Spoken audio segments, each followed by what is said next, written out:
வணக்கம். நான் உங்கள் ராமன். அறிவில்லாமல் அவள் செய்த தவறால் இழந்த அவளை எத்தனை அறிவாளிகள் வந்தாலும் மீட்க முடியாது என நன்கு உணர்ந்த அவன், அவளை மீட்க மரணம்தான் ஒரே வழி என பலமுறை சிந்தித்தான். ஆனால் நான் இறந்தால் அவள் நினைவுகள் இந்த பூமியை விட்டு இறக்கக்கூடும் என்று நடைமுடமாக வாழத் தொடங்கினான் அந்த ஒன்று மரியாதான்.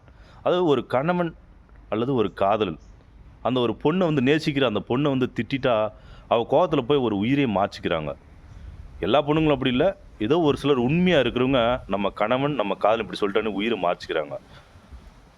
அவங்க பணத்தை பார்த்து அவங்க அழும்போது, ஐயோ அறிவில்லாமல் அவள் செஞ்சுக்கிட்டாளே அப்படின்னு தெரிஞ்ச அவன் எத்தனை அறிவாளி வந்தாலும் இழந்த அவளை மீட்க முடியாது தானே.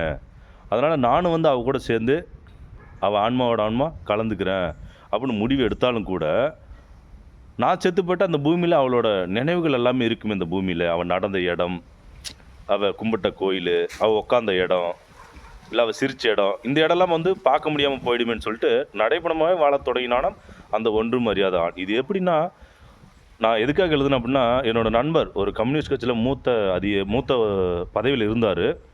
பழைய காலத்து ஆள் அவர். அவரோட மனைவியை பார்த்திங்கன்னா நல்ல முழுமையாக நேசிக்கக்கூடிய ஒரு ஆள். அவங்க மனைவி ஒரு மகராசி, நல்ல ஒரு முகராசி அவங்க மனைவிக்கு. அவங்க என்ன பண்ணிட்டாங்க, ஒரு நாள் சண்டை வரும்போது நீ செத்துப்போன்னு ஒரு வார்த்தையை சொல்லிட்டாராம்மா. அந்த அம்மா அதை மனசில் வச்சுட்டு நம்ம புருஷன் இப்படி சொல்லிட்டானேன்னு சொல்லி செத்தே போயிட்டாங்களாம்மா.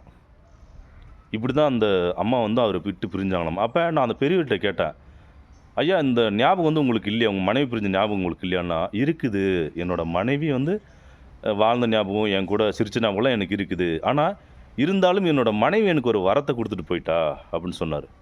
என்னங்கய்யா அப்படியேப்பட்ட ஒரு வரம் அப்படின்னா, என்னோடய மனைவி இன்றைக்கி நான் கண்ணு மூடி இளமையிலே நான் என்னோடய மனைவியை இழந்துட்டேன். ஆனால் இன்றைக்கி நான் நைட்டு தூங்கும்போது இல்லை எங்கேயாவது தனிமையில் உட்காந்து கண்ணை மூடுன்னா என்னோடய மனைவி எனக்கு இளமையாகவே தெரிகிறா. அந்த ஒரு வரத்தை என்னோடய மனைவி இதை எப்பவுமே எனக்கு இளமையாக தெரியணும் அப்படிங்கிற ஒரு வரத்தை எனக்கு கொடுத்துட்டு போயிட்டா அப்படின்னு சொன்னார். நானே ஷாக் ஆகிட்டேன். நம்ம அப்பா கிழவியாக இறந்துட்டாங்கன்னா அந்த கிழவியோட முகத்தை தான் அந்த பெரியவருக்கு தெரியும், இல்லை அந்த பெரியவரோட முகம் தான் அந்த அம்மாவுக்கும் தெரியும்.